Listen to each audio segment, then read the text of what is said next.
Então, continuando a leitura de manhã em Romanos 15, versículo 22 até o final do capítulo 15. Romanos 15, 22 em diante. Essa foi a razão porque também, muitas vezes, me senti impedido de visitar-vos. Mas agora, não tendo já campo de atividade nestas regiões, e desejando há muito visitar-vos, penso em fazê-lo quando em viagem para a Espanha. Pois espero que de passagem estarei convosco e que para lá seja por vós encaminhado, depois de haver primeiro desfrutado um pouco a vossa companhia.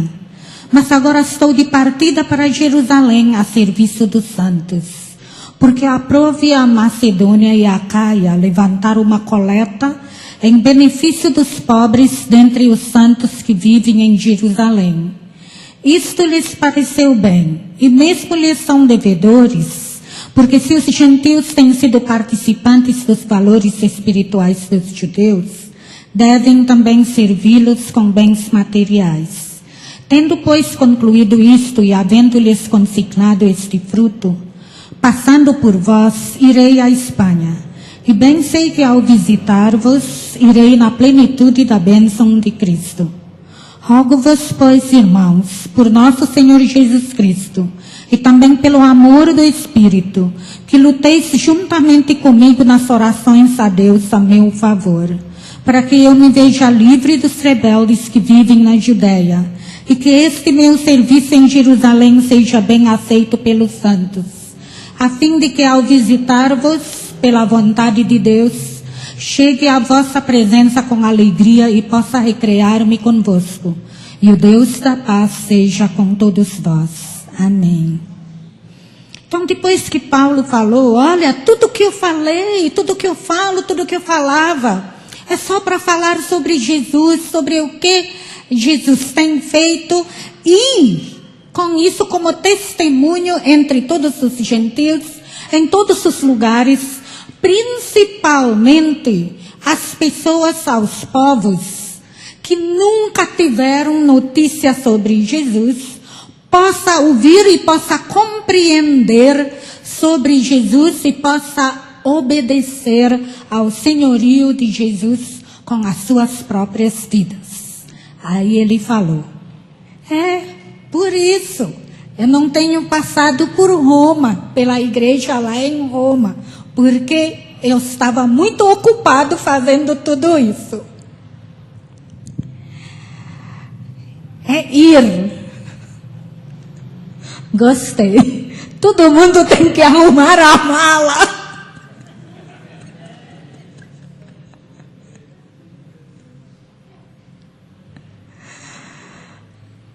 Missão, a própria palavra missão veio da raiz de palavra de ir.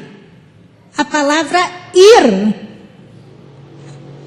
Então, missão indica um movimento. Não tem missão sentada no banco da igreja.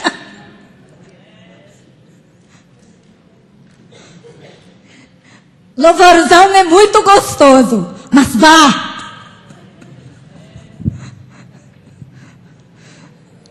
Indica um movimento mesmo em busca dos que não têm ouvido falar de Jesus.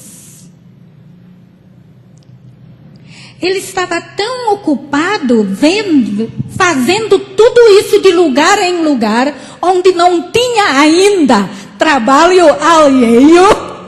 Ele ia, Paulo ia, que não dava tempo para ele passar, então, pelas igrejas que já estão bem, né? Que já estão fazendo a missão também. Aí chegou um momento que ele falou, no versículo 23, mas agora, não tendo já campo de atividade nestas regiões. Ai, ai, ai, ai, ai. Se a gente chega um dia que fala, não tenho mais aonde trabalhar, porque em todos os lugares do Brasil já tem igreja trabalhando. Então está na hora de ir para outras regiões também.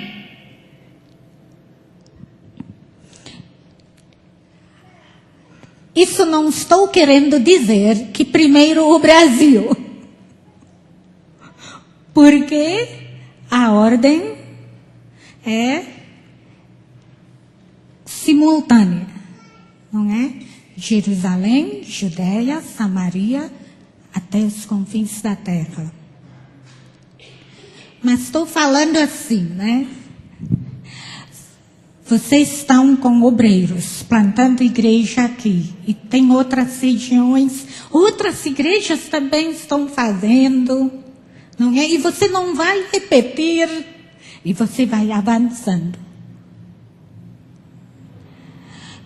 Ao mesmo tempo que a gente está fazendo também, até nos confins da terra.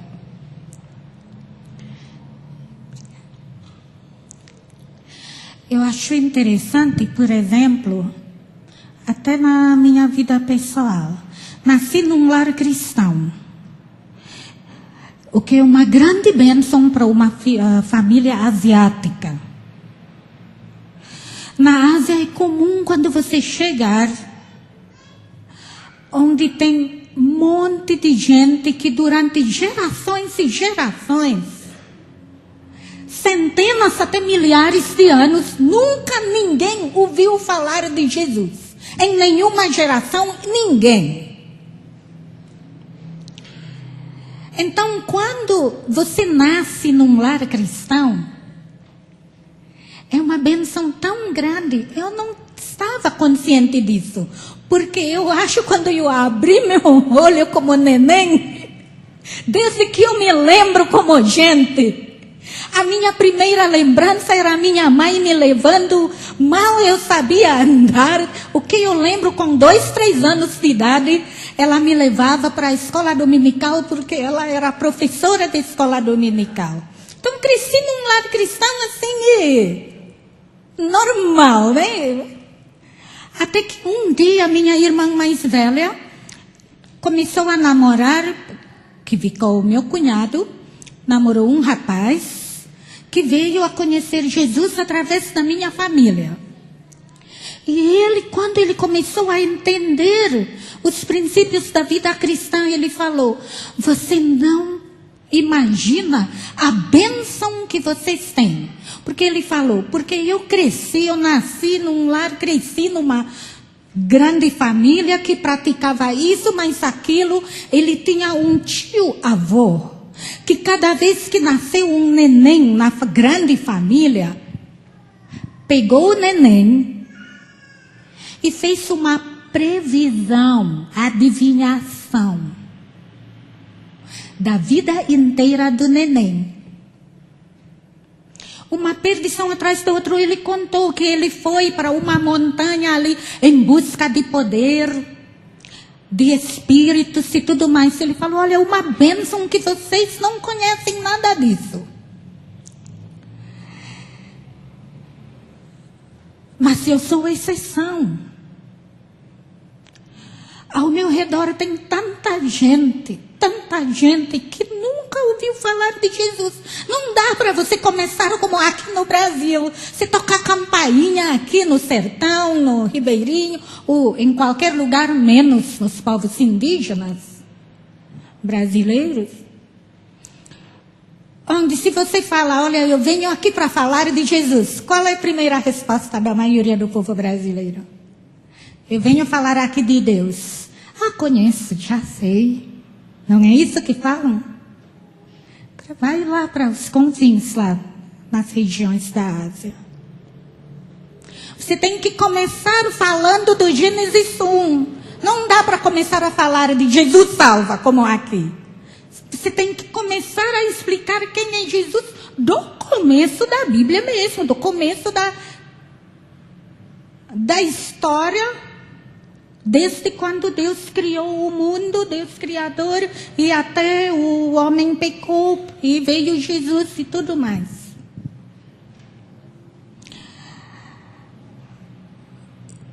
E Paulo falou, não tendo campo de atividade nestas regiões, desejando há muito visitar-vos, penso em fazê-lo quando em viagem para a Espanha.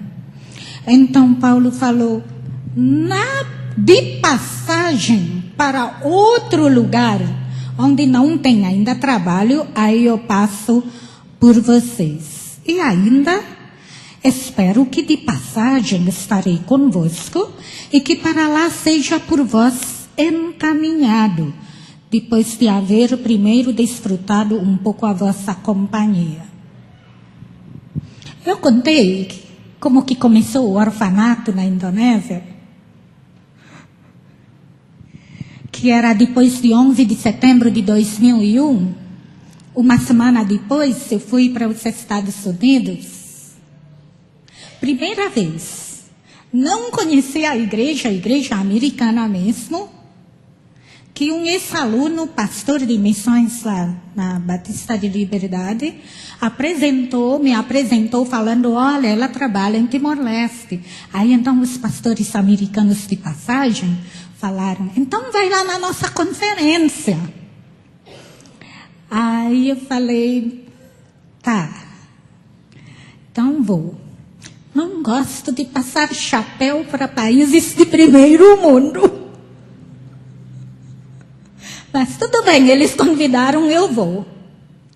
Pagaram toda a passagem, cheguei lá. Aí eu estranhei. Não tinha programa. E eu descobri que eu não era a única. Eu era uma entre 32 ou 38 missionários do mundo inteiro. E durante 4 dias, a gente era só paparicada.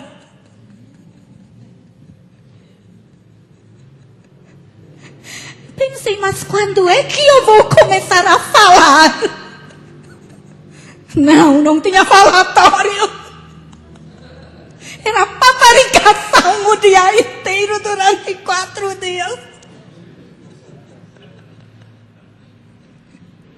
Literalmente tinha só para mim 10 mulheres para me cuidar 24 horas por dia.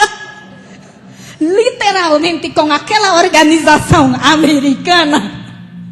Era assim, cada mulher cuidava de mim 2 horas para eu fazer o que eu quiser. Chegava 2 horas, eu estava ainda na livraria evangélica comprando livros. Comprei até material, papelaria para a nossa organização. 2 horas em ponto, chegou outra irmã, e essa irmã que estava comigo vai embora. E ainda tem outra coisa. Cada mulher que ficava comigo assinava minhas despesas com cartão de crédito dela.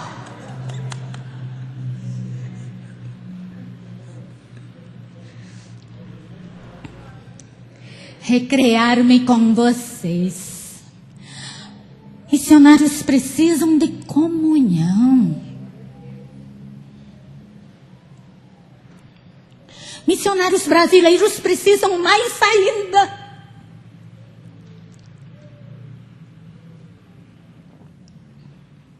Sabe qual é um dos pontos fracos de missionários brasileiros? Sentem muita solidão. Gente da Europa não sente tanto. É sim, pastor. Missionário brasileiro é brasileiro. Precisa de calor humano ao seu redor. Os brasileiros, mesmo depois de casar e tem N filhos, todo domingo ainda está na casa da mãe e da sogra. É ou não é? Chega lá no campo, sente saudade da mamãe. Casadas, com filhos. Podem até não gastar com comida. Gastam com telefonema para falar com mamãe.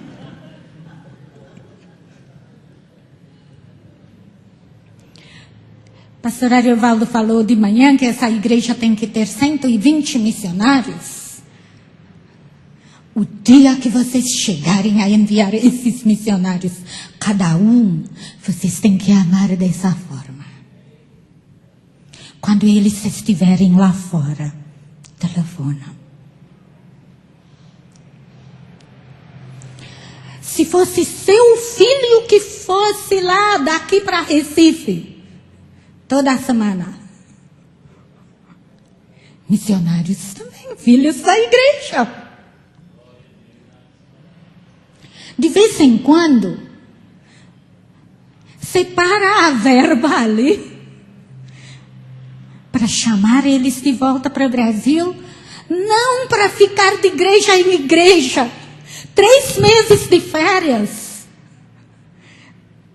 3 meses de viagem de igreja em igreja para falar até.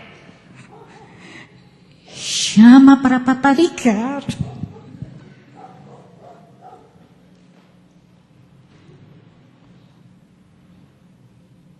Vida missionária não é só sofrimento, não. É que muitos missionários passam e ficam contando o quanto sofre lá fora. Eu vi outra coisa. Mesmo em Timor-Leste, lá na capital dele, que 6 anos, 7 anos atrás, foi totalmente destruído. No ano passado, quando eu voltei, eu não acreditei. Toda aquela avenida na praia, na capital, são restaurantes com camarão, né? Aí, eu sei que os nossos missionários, quando estão lá, nem dinheiro para carne eles gastam. Descobri por quê. Porque cada vez que tem paciente, por exemplo, os irmãozinhos menores dos nossos aluninhos na pré-escola morrem de tuberculose e de malnutrição de verminose. Os nossos missionários não reportaram para mim pedindo dinheiro. Davam dinheiro deles para fazer cesta básica para dar para essas famílias. Então, quando vou para lá, eu cozinho, levo eles para restaurante para comer camarão. Eles não são gente também? Eles não merecem? Eles têm que sofrer sempre. Todo mundo fala, mas é missionário. Missionário tem que sofrer. Ai, que crueldade. Missionários são servos de Deus. Aprendi com Paulo. Sei viver na escassez, sei viver na abundância. Quando eu andava pela Índia, nos interiores da Índia, aí eu cheguei em Singapura. Aí o povo da igreja, o povo de Deus lá em Singapura começou a me levar na cola de um amigo meu, missionário singapureano na Índia, porque não me conheciam, né? E aí onde o meu amigo e a esposa foram convidados, eles me levavam também na cola. Era nos hotéis de 5 estrelas, porque quando eram crianças eles discipularam e agora já são profissionais. Quando eles voltam da Índia, aí esse pessoal começou a levar para restaurantes no hotel de 5 estrelas. Aí eu me sentia culpada. Ai, Senhor, na Índia estão morrendo de fome e eu aqui comendo lagosta. Voltei para o Brasil, comecei a guardar envelope usado, porque na Índia envelope usado era guardado para usar em 2, cortado pela metade e usado como se fossem 2 envelopes. Comecei a fazer a mesma coisa. Guardei jornal, guardei sacola, saco de plástico, porque da Índia era feito assim. Comecei a viver dessa forma.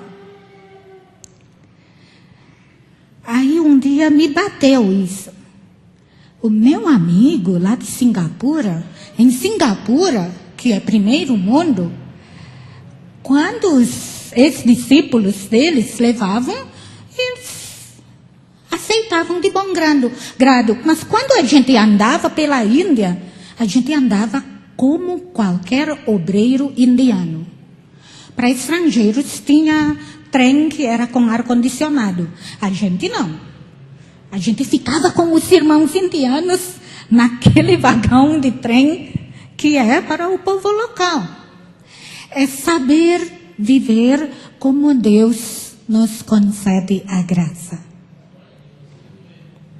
Mas para a igreja, cabe a parte de amar os seus missionários. Proporcionar aos seus missionários como se fosse para seus próprios filhos. Para seus próprios filhos, você não vai deixar faltar nada. E ainda dá mimo. As mães brasileiras são amorosas, fazem coisas que até eu fico pensando, às vezes são mais do que mães orientais. E olha, mães orientais paparicam principalmente filho e a mulher como uma coisa. E as mães brasileiras fazem isso. Faça a mesma coisa com os seus missionários. Dê de vez em quando um tempo de alegria, de recrear, como o versículo 32, Paulo falou, a fim de que ao visitar-vos pela vontade de Deus, chegue à vossa presença com alegria e possa recrear-me convosco, que ninguém é máquina. Máquina também tem que colocar óleo de vez em quando. Fábricas também não podem continuar 365 dias por ano. Tem dia que tem que desligar o motor. Deus é bom. É muito bom. Eu estava na Bahia. Falei que vou sair de férias no Natal e até no Ano Novo, porque não ia ter nada. Aí fui lá para a Bahia, para o interior. Na realidade não era bem férias, era procurar lugar para congresso. Mas aproveitei para ficar aí um pouco sem trabalho, porque não tinha linha telefônica, não podia abrir internet, nem falar por telefone com os campos. Veio o tsunami. Por celular, comecei a campanha de tsunami por celular no interior da Bahia. Aí voltei numa segunda-feira, quando era 6 dias depois, já enviamos a primeira equipe para socorro às vítimas de tsunami. Aí foi uma campanha atrás da outra, o envio de uma equipe atrás da outra. Aí depois veio a guerra de Timor-Leste. Quando aconteceu a guerra, agora em abril, eu estava a caminho de Campos do Jordão, levando todo o nosso escritório para fazer retiro. Aí lá na estrada, comecei a falar com aquela família que eu falei que estava debaixo do tiroteio. Aí voltei para São Paulo, quase não dormi. Todas as noites ficava ali, falando com os missionários nos campos, monitorando, encorajando. E eles falaram, fazia diferença esses telefonemas. Que eles se sentiram não abandonados. Aí a gente retirou os nossos missionários de Timor-Leste por causa da guerra. Só um casal da Assembleia de Deus de Jundiaí, que é da clínica móvel, que pediu para não ser retirada para continuar. Falei para falar com os pastores ligaram, e com familiares, parentes deles, de que na realidade a gente falou para sair, e eles decidiram não sair. Se acontecer alguma coisa, então não vão falar a igreja deixou, a missão obrigou e coisa tal. Hein? E o resto, uma solteira e aquele casal que estava no bombardeio, por causa do bombardeio, bombinhas, né? Bombas assim, não bem bomba de avião, que estava morando na região de perigo, a gente retirou para a Indonésia. Aí chegou na Indonésia, terremoto. E o terremoto tinha acontecido na noite que eu falei, olha, já fazia 4 semanas que eu não dormia. Eu trabalhava tipo 20 horas por dia.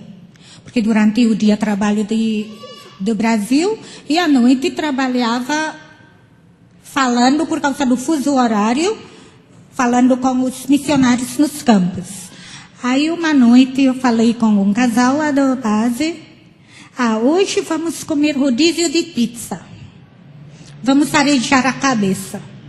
Voltamos do rodízio de pizza, abriu a internet, terremoto na ilha, na cidade do orfanato. Aí o nosso advogado falou, Margareta, você não pode passear. Cada vez que passeia acontece alguma coisa. Falei, não, é o contrário. Deus sabia que eu ia passar por mais um estresse. Deus me deu o refrigério antes. De novo dessa vez. Uma amiguinha falou, Margareta, não volta para São Paulo. Fica aqui em Mogi, na igreja indonésia. E vou te levar para almoçar. Voltei do almoço, abri o internet, tinha um e-mail da nossa secretária da diretoria, que trabalha no CEPAL, informando agora, segunda-feira, que tinha havido tsunami. Mas Deus tinha dado refrigério. Apesar de tsunami, que era na região onde eu tenho familiares, aquela noite eu dormi bem. Quando Deus chama, cabe a nós obedecer. O resto é Ele que faz. Ele capacita. Ele dá a força. Ele que abre as portas. Eu não bato mais nas portas porque eu não sei o que vai ter atrás da porta.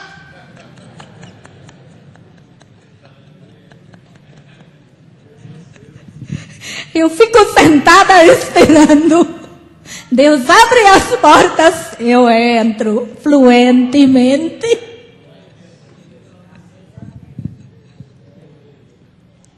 Não tenha medo, irmãos. Se entre vocês, como tem algumas pessoas, alguns irmãos, durante a hora do almoço, que chegaram a perguntar como é que se chega ao campo. Não tenha medo do teu chamado. Pelo contrário, louve a Deus pelo privilégio. Porque é Ele que carrega a gente. É Ele que faz. O privilégio é nosso de ser usado. Muitas vezes até apesar de nós.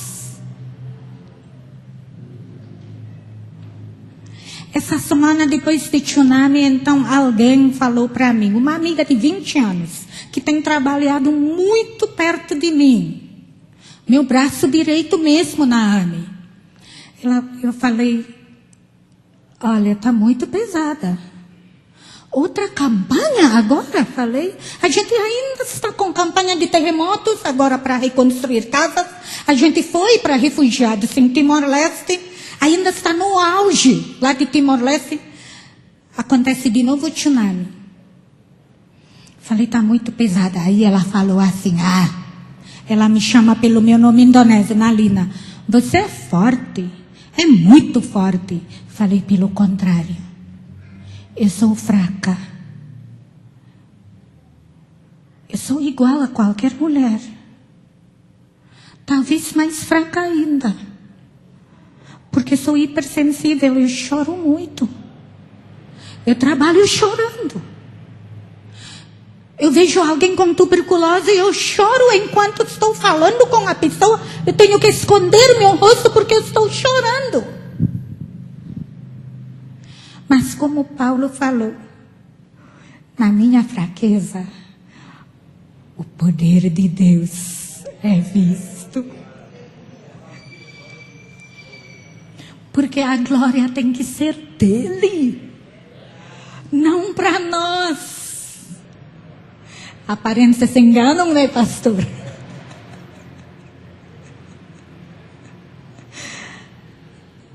Parece forte? Não!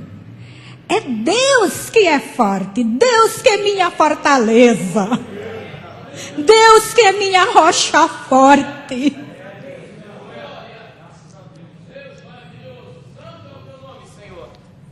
Quando falei, Senhor, está muito pesado, né? Aí ele falou, meu jugo é leve.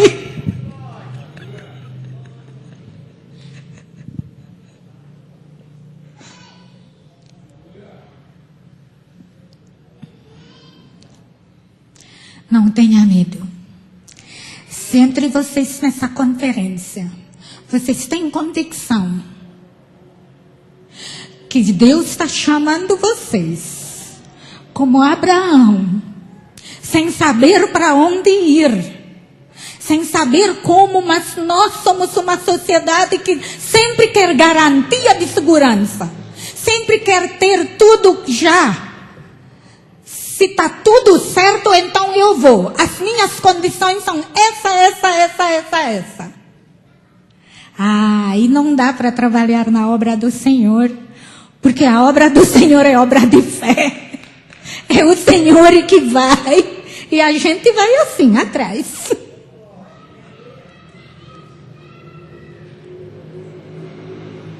Porque nós não podemos roubar a glória dele. As pessoas têm que ver claramente que é Ele e não nós. Ele em nós. Ele através de nós. Ele apesar de nós.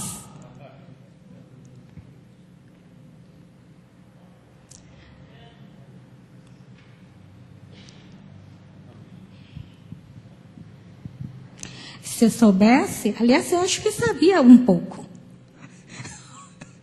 o que ia passar. Quando a minha discipuladora falou, é você que tem que formar uma organização, uma missão que manda as pessoas para Timor-Leste. Não adianta você ficar falando, você fica desafiando, as pessoas falam, então agora nós queremos ir. E você não sabe para onde enviar as pessoas que possam fazer com que cheguem lá em Timor-Leste para trabalhar. Então é você que tem que fazer. Falei, essa não. Eu sempre digo sim ao Senhor, mas essa não. Fazer missão. Falei, eu vou morrer. Aí ela falou, nem que você morra, não ouse desobedecer ao Senhor. Aí o nocaute, né?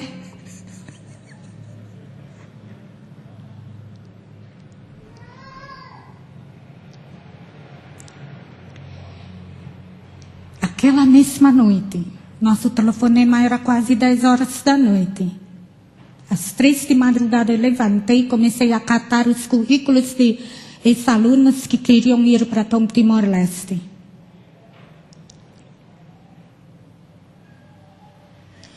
Hoje, quando olho nas guerras, nos refugiados em Timor-Leste, e nós já temos base brasileira lá. Nós já estamos lá. Antes do estouro, dessa vez, desse ano. Quando vejo o terremoto, tsunami, em menos de 24 horas, já enviamos nossos obreiros lá para lugar de terremoto. Aí eu olho para trás e eu falo, Agora eu sei porque eu nasci.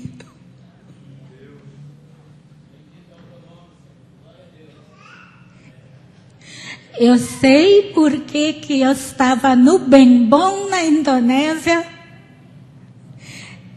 E Deus me fez passar por tribulação tão grande que eu falei, eu não quero mais morar na Indonésia.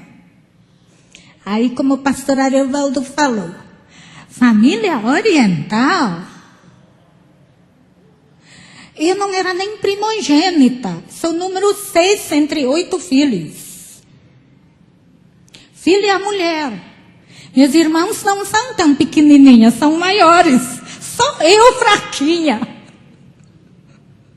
E eu falei para papai e mamãe, não vou mais morar na Indonésia.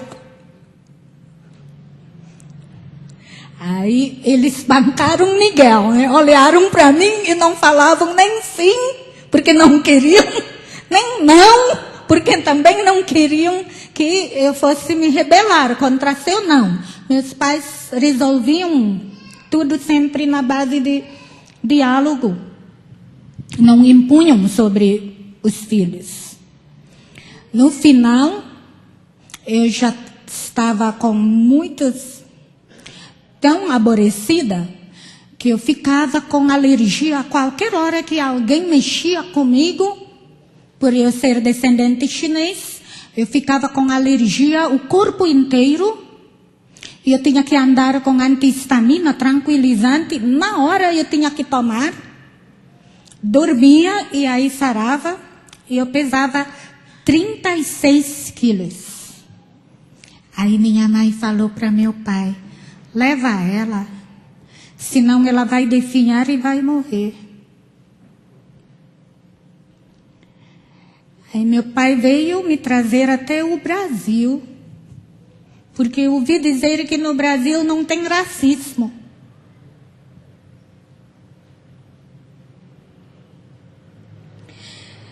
E quando meu pai falou depois de 3 meses, filha, vamos voltar, porque minha mãe e todos meus irmãos estavam lá ainda.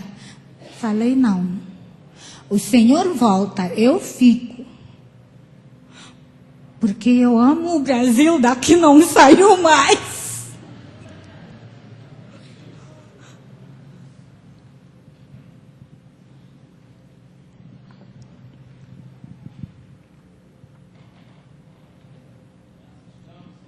Comecei a trabalhar como alguém ambiciosa. Comecei como balconista. Depois entrei numa empresa. Cada 6 meses ganhava promoção. Aumento salarial era às vezes, 10 vezes em 12 meses, em 1 ano. Quando não conseguia mais aumento salarial, eu procurava emprego fora e falava para o meu chefe, fui recebida em tal, aceita em tal, vou ganhar X. Aí ele falou, tá bom, a gente dá 10% acima. Aí eu ficava. Aprontei isso 3 vezes. Ambição, esqueci que Deus me chamou para trabalhar para Ele, para servir a Ele. Caí doente.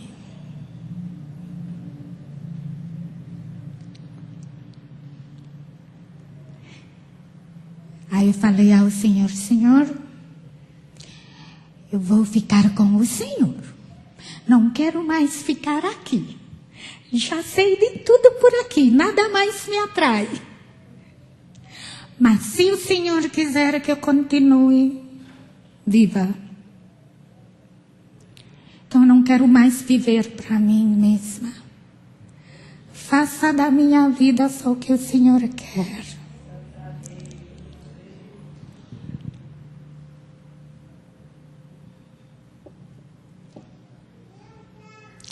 Isso era o ano 85.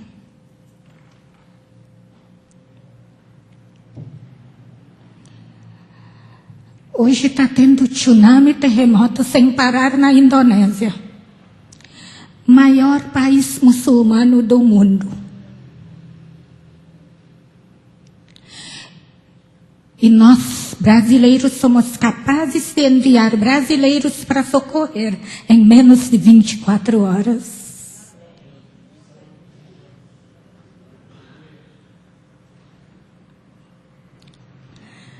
Vocês sabem por que Deus te criou?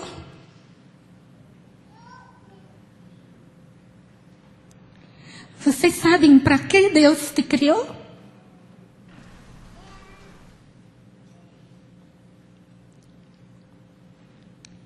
Para a honra e glória dele. Para a comunhão com ele. Mas tem aquela parte que o pastor Ariovaldo falou. Essa é a parte de Deus que quer nos abençoar. E nós queremos dizer sim a ele ou não.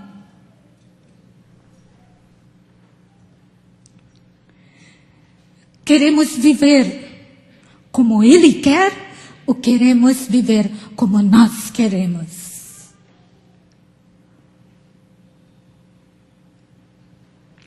Plano bom ele já tem para cada um de nós quando ele nos criou. Se nós não estamos então desenvolvendo, vivendo esse plano bom de Deus, é porque em algum lugar a gente se rebelou.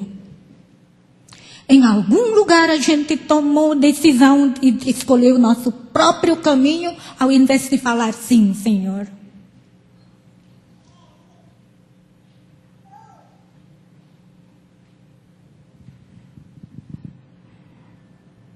Eu louvo ao Senhor, que Ele é tão amoroso. Ele me disciplinou.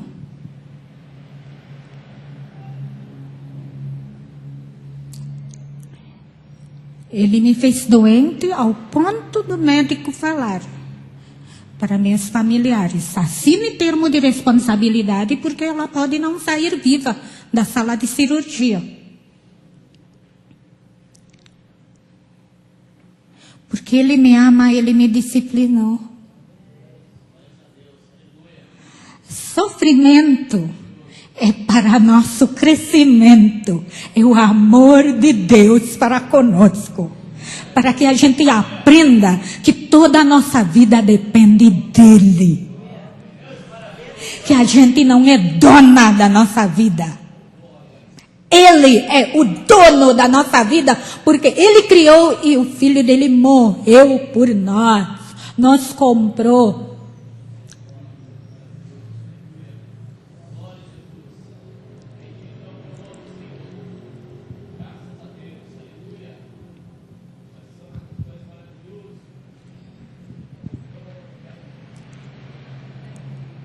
Se nós reconhecermos então que Deus onipotente é o Senhor das nossas vidas. O que tem na nossa vida que não pertence a Ele?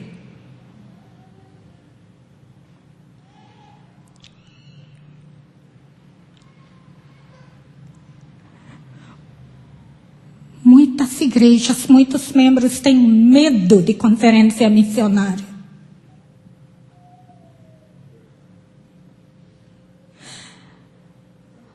Porque sabem que vai mexer com o eu. Que o eu não pode mais ficar andando de acordo com própria vontade. Que vão ficar incomodados. Que vão ter que sair da zona de conforto.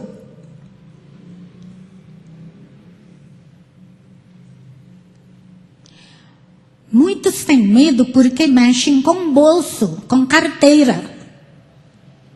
Mas o problema não é a carteira, não é o bolso, não é dinheiro. É a vida que não foi entregue totalmente ao Senhor.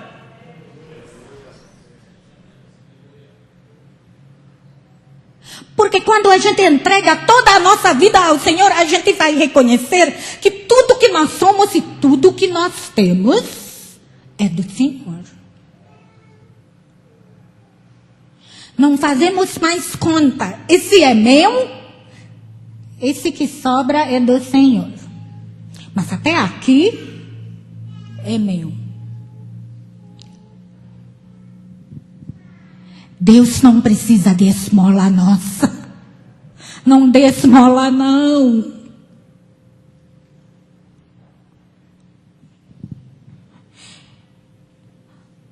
Logo que comecei a trabalhar na obra de tempo integral, saindo do meu emprego de conforto, confortíssimo,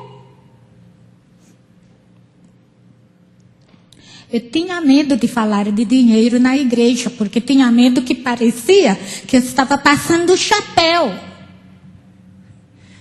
Eu andava com aquela roupa ainda de executiva, tudo combinando, mandado fazer em costureira, alta costureira, salto alto de 12 centímetros. Quem me viu, quem me vê, né? E ninguém sabia que eu estava vivendo só com um salário mínimo. E não falava. Hoje eu falo. Não porque eu estou pedindo para você, para a AME ou para Timor-Leste, para qualquer coisa. Eu falo para a bênção plena de vocês. Dê toda a sua vida ao Senhor. Entregue a Ele de forma que Ele pode abençoar a vocês com aquela vida abundante. Plenitude.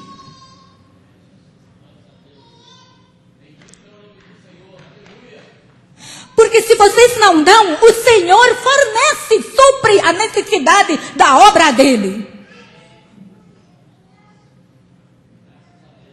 Porque Ele é o dono, Ele não é mendigo. Ele não depende da nossa esmola. O contrário, o dia que Ele tirar debaixo de nós a mão dele que cuida de nós, ai de nós.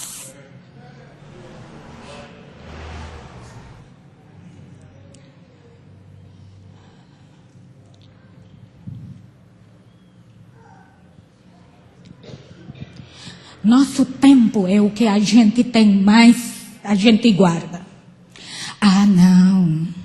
Hoje não dá para ir para a igreja porque tenho esse programa. Ah, não. Fazer isso, aquilo não dá porque eu tenho, enfim, N justificativas para a gente não entregar o nosso tempo ao Senhor.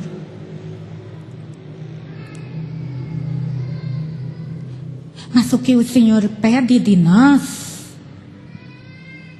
não é o que a gente faz. Isso é o fruto de vida que entregue ao Senhor. O que o Senhor pede de nós é todo o nosso ser. Nosso coração, nossa mente, nossa força, é nosso tudo.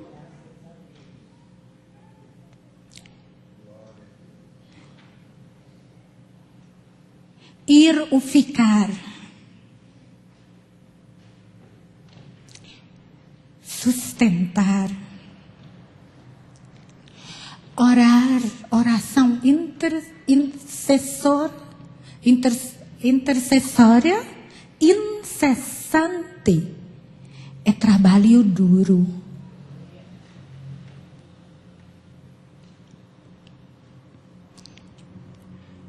E outro tipo de oração. Como o pastor Arivaldo falou, né? Oração que comanda, que manda a Jesus, né? E sempre eu também. O conteúdo da oração é eu, meu, minha. A Bíblia não falou isso. Falou sim. O pão de cada dia. O resto é tudo ligação com o Senhor, com o próximo. Não eu. Aqui falou no versículo 30.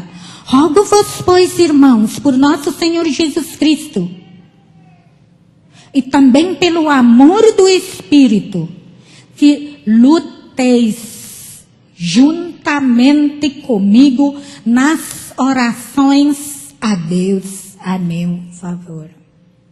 Lutar. Interceder é lutar junto com os que estão lá na frente. E quando falou a meu favor, não estava falando Paulo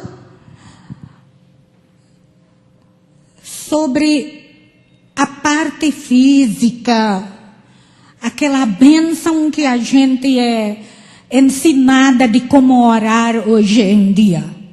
Pelo contrário, para que eu me veja livre dos rebeldes que vivem na Judeia.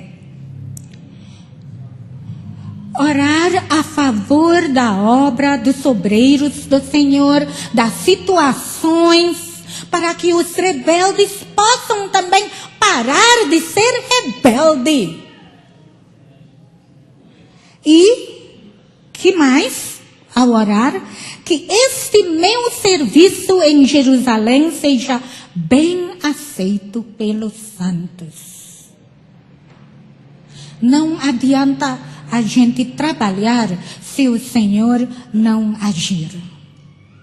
Podemos ser muito ativos, podemos ser falar muito bem. Brasileiros falam bem. Na aula de comunicação, eu tenho que ensinar, na última aula, como ser ouvinte, como ser bom ouvinte, porque todo mundo só fala.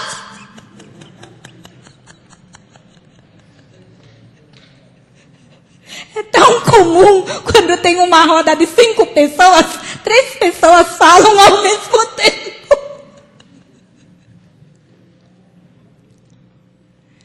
Louvado seja Deus, de acordo com Patrick Johnson, quando eu perguntei quais são os pontos fracos e pontos fortes de obreiros brasileiros, ele falou: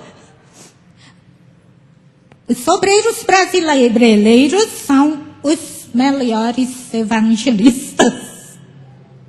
Não tem vergonha de falar, de evangelizar nas praças, tocar a campainha de casa em casa. Mas temos que aprender a ser discipulador. E fazer discípulo envolve muito a arte de ouvir. Saber o coração da pessoa que a gente está fazendo com que seja discípulo de Cristo Jesus. Temos que orar para que as obras dos nossos obreiros brasileiros sejam frutíferas, com fruto que permaneça. E para isso só a mão de Deus. Aí é unção de Jesus. Porque não nossa. Por isso necessita de intercessão. O agir de Deus no coração de cada um que os nossos obreiros estão lidando. Não me esqueça. Eu louvo ao Senhor quando cheguei agora. Logo que cheguei de manhã, às 9:00 da manhã, estava ainda na porta, na mesa ali. Uma irmã chegou e falou quando viu o tsunami. Ela lembrou de mim e ela falou, eu falei, então você ora? Sim, tenho orado. Se não fossem essas intercessões, ai de mim, já teria caído fazia tempo.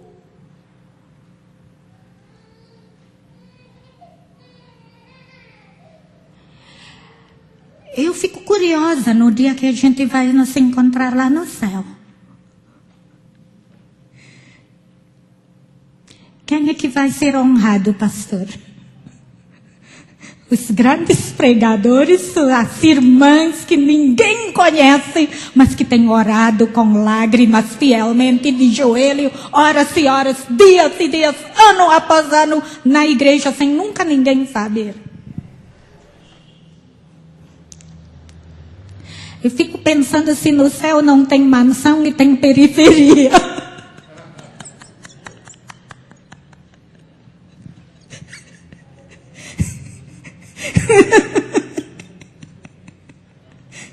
Tenho medo de ficar na periferia. Não está na Bíblia, estou só imaginando, porque tem galardão diferentes, né? Coroas, galardão diferente. Tem gente que vai ser mais honrada, tem gente que não vai receber tanto. Porque interceder é lutar.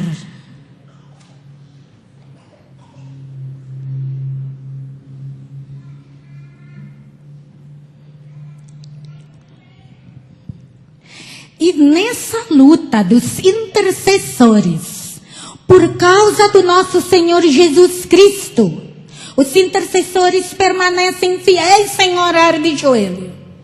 E por causa do amor do Espírito, então o obreiro vai poder chegar à presença da igreja com alegria e poder recrear junto com a igreja, contando dos grandes feitos do Senhor lá nos campos junto aos povos. E aí Paulo terminou. E o Deus da paz seja com todos vós. Paz é o que nós mais não temos no mundo.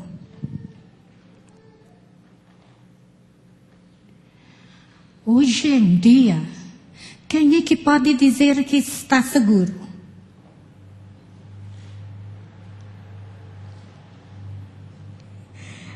Quando acordo de manhã, eu moro em São Paulo, na Zona Sul, e ouço som de helicóptero. Abro a internet para saber. Bandidos em Santo Amaro?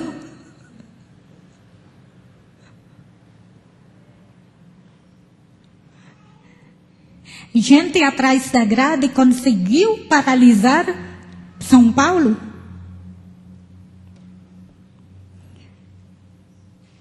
Por que vocês têm medo de ir ao campo? O Brasil é mais seguro?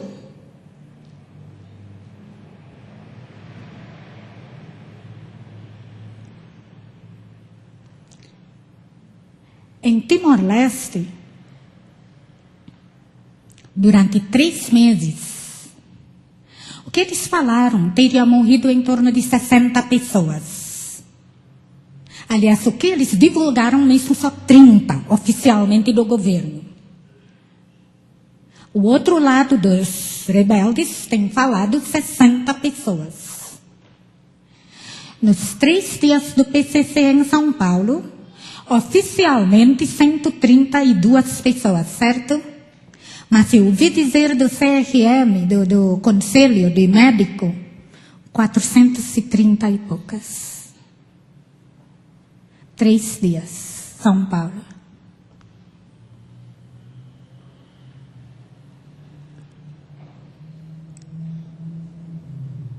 O que vocês estão segurando que vocês não querem dar para o Senhor? Não é seu, é dele.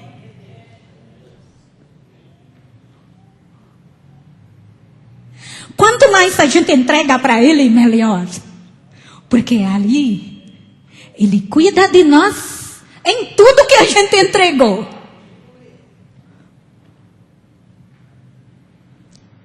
E a paz de Deus estará conosco. Não tem mais essa luta, Senhor, eu não dou. Ele cutuca, porque Ele ama. E você fica com aquele, né? Reconhece a voz do Senhor, mas bate pé falando, não, Senhor, eu não vou entregar. Entrega ao Senhor o seu tudo. Todo o seu ser. O seu hoje, o seu amanhã, o seu futuro. Porque é Ele que cuida de vós. E os cuidados dele são perfeitos, seguros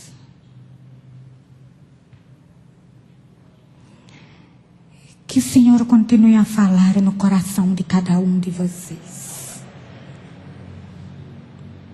Que não seja um momento de emoção, mas que seja uma convicção.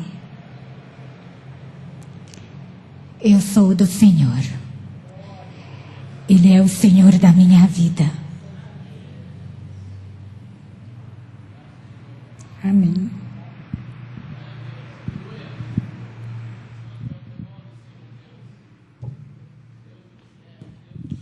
Vamos ficar de pé, queridos, por favor. Obrigado, irmã. Glória a Deus. Curve a tua cabeça por um instante. Fale com Deus. Seu coração recebeu uma ministração do céu. Estou convencido que Deus falou contigo. Deus tem falado conosco. Agora só depende de nós obedecermos, seguirmos o caminho do Senhor, ou trilharmos os nossos próprios caminhos que nos levarão ao fracasso. Fale com Deus. Abra o teu coração para Ele. Caso você esteja disponível para Ele, diga: Senhor, eu estou disponível para Ti.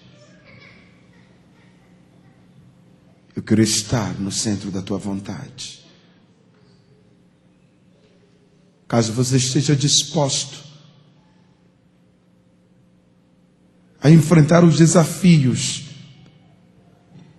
e vencê-los no nome de Jesus, diga para Deus que você está aqui para se esforçar e vencer os obstáculos, porque Deus é maior do que os nossos desafios e nele somos mais do que vencedores. Em nome de Jesus. Em nome de Jesus. Deixa Deus te usar. Seja um instrumento nas mãos de Deus. Deixa as marcas do poder de Deus